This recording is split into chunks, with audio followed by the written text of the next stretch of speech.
Hi guys, welcome back to the channel. I'm very pleased that you're watching this new video. I get a lot of questions about, okay, Flageolet, it's all cool and stuff and very nice, but how do you find it? How do you find the register when it's not accessible yet in your own voice? So that's of course a very relevant and accurate question. Unfortunately, it's not possible to give one answer that will lead from A to B.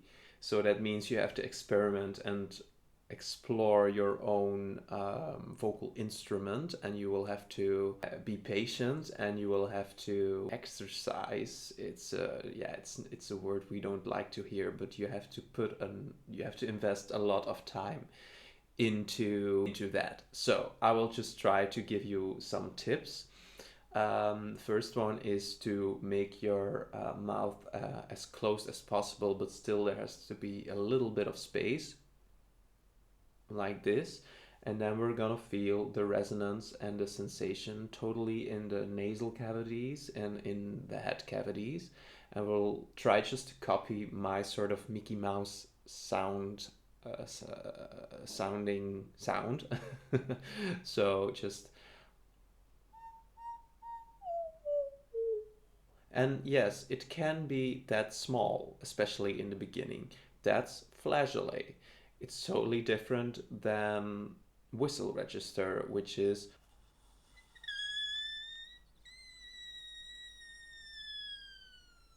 that's whistle.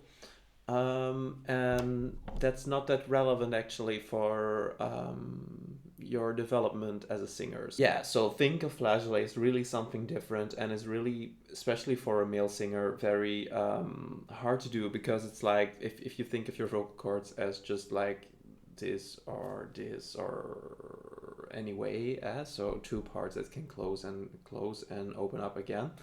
Um, you're asking a lot of them to sing in flageolet because it's very thin, it's very small, so it's just a very small part of the vocal cords, but still there's closure, which differentiates it from whistle register, which is actually disconnected. So, okay, so try just to make crazy sounds, and it's in the beginning it sounds very squeaky, very like squirrel, very, but just try to get up there in the stratosphere of your own instrument, of your own voice. Keep on doing that for a time without exercising or so, and then you can go to the next step. Me, me, and then you're trying to not to do me. Don't try to push the note, but just suggest that it's already there. Then it's dropping from above.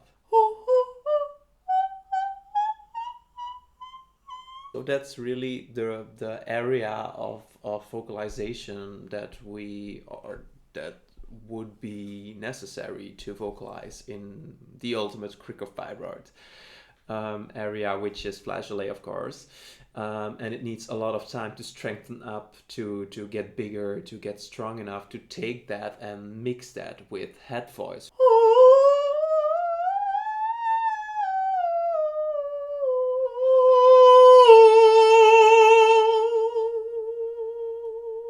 It helps us with a lot of control in the head voice area. Thinning out small vocal cords. An instrument is not that teaching piano is easier or so, but it's in the way of visualization, like showing you like, okay, here's that key and that will produce that sound or that pitch or any, etc, etc. Of course that's different in vocal pedagogy, because you can show really like, okay, so do this and then you will get that as results immediately. So it's a little bit of experimenting. Always when you feel tension, when you feel like my muscles around the larynx or so are getting stressed or getting pushed or are hurting or stuff, stop immediately. That's always a sign of the body, or that it's not really, yeah, healthy. So keep in mind when you're practicing.